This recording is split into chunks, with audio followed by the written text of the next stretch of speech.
On March 26, 1991, President George Bush, in the presence of several Orthodox rabbis, signed Public Law 102-14, which was designated as Education Day, USA.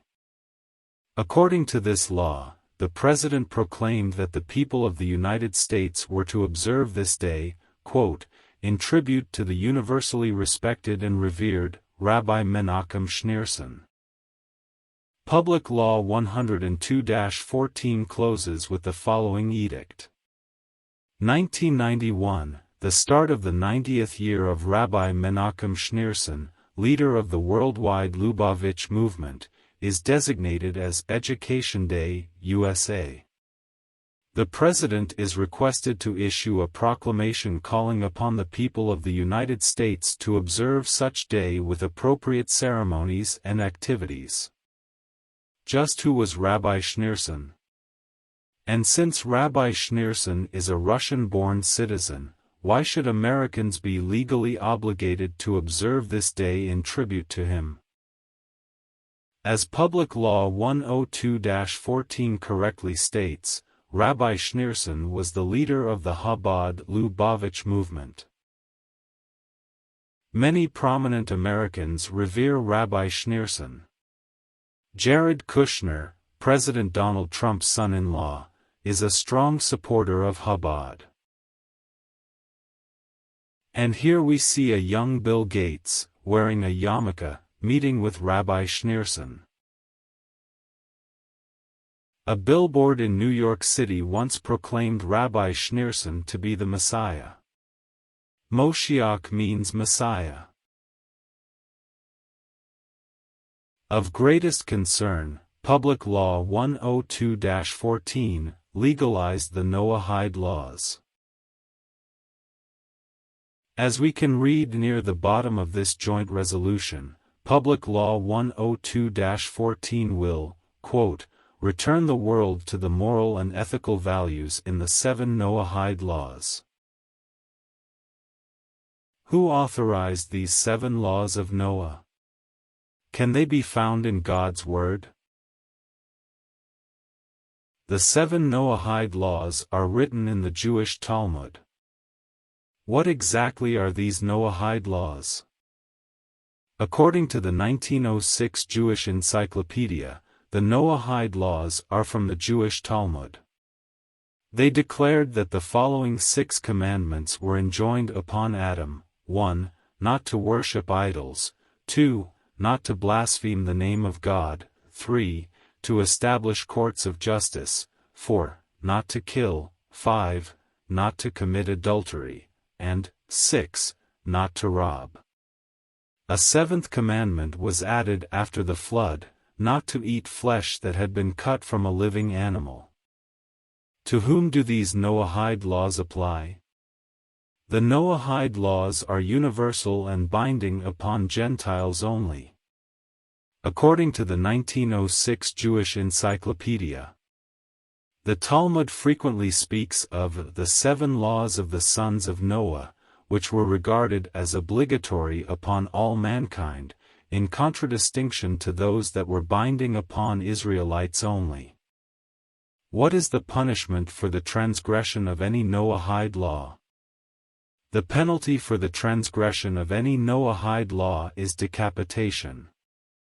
According to the 1906 Jewish Encyclopedia, with but few exceptions, the punishment meted out to a nochid for the transgression of any of the 7 laws is decapitation.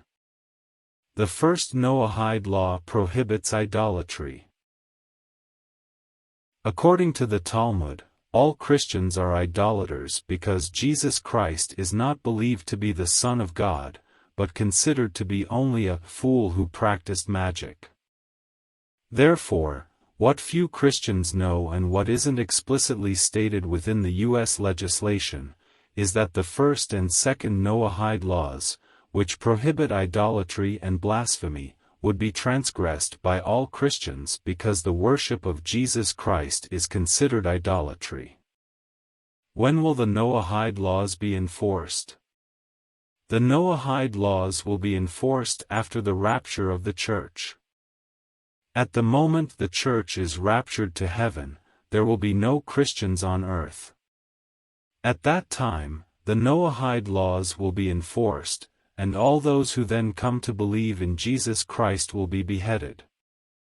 Of interest, the symbol for the Noahide laws is the rainbow.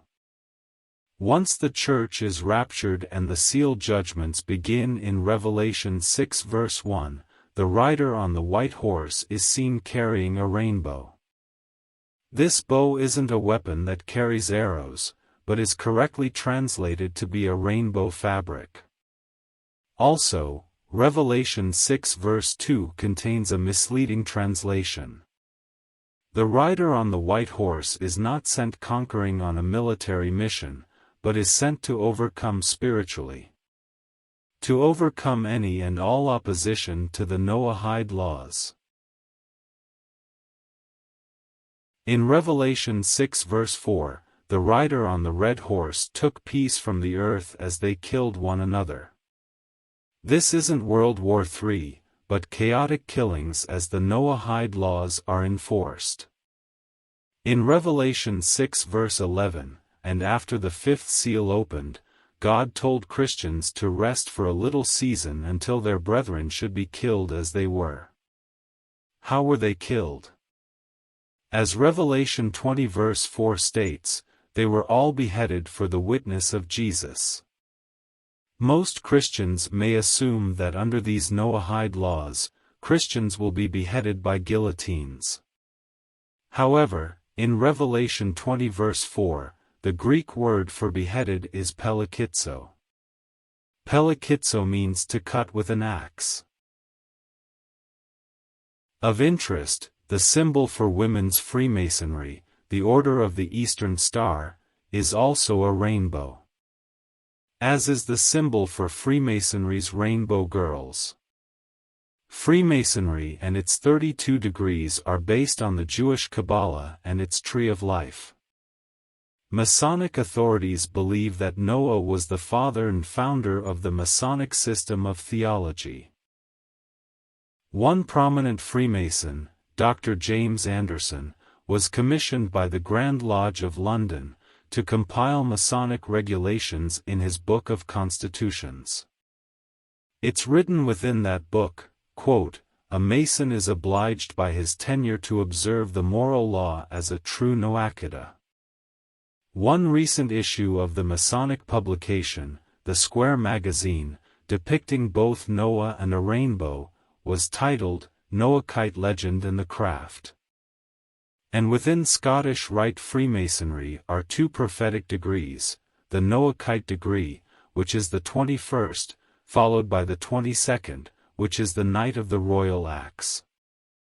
Fulfilling Bible prophecy, once the Noahide laws are enforced, all Christians will be judged to be idolaters, and will then be beheaded with axes.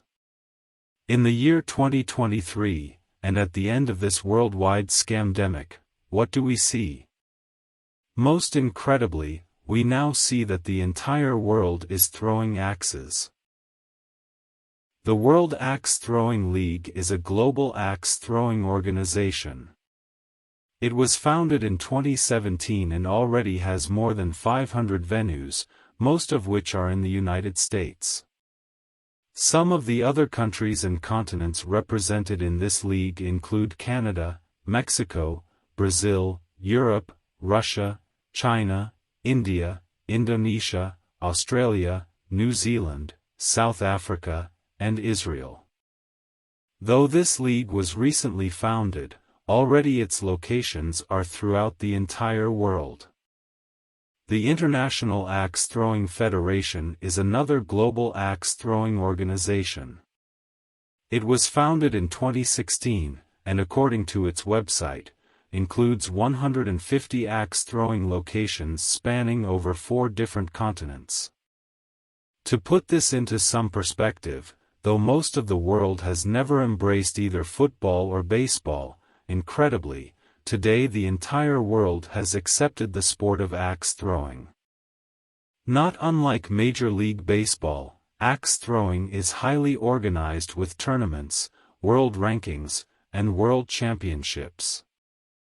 Worldwide axe throwing is also governed by meticulous rules concerning the axes, the throws, the targets, and the throwing lanes.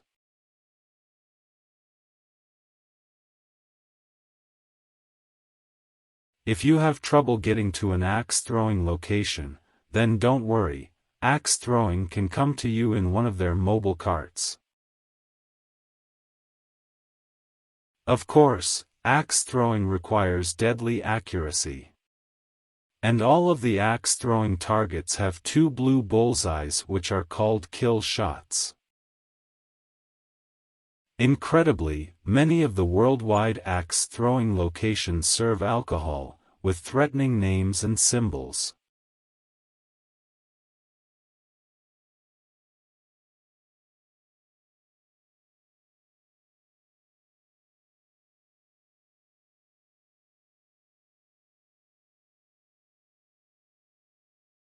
Axe Slayers even has a red skull and bones logo.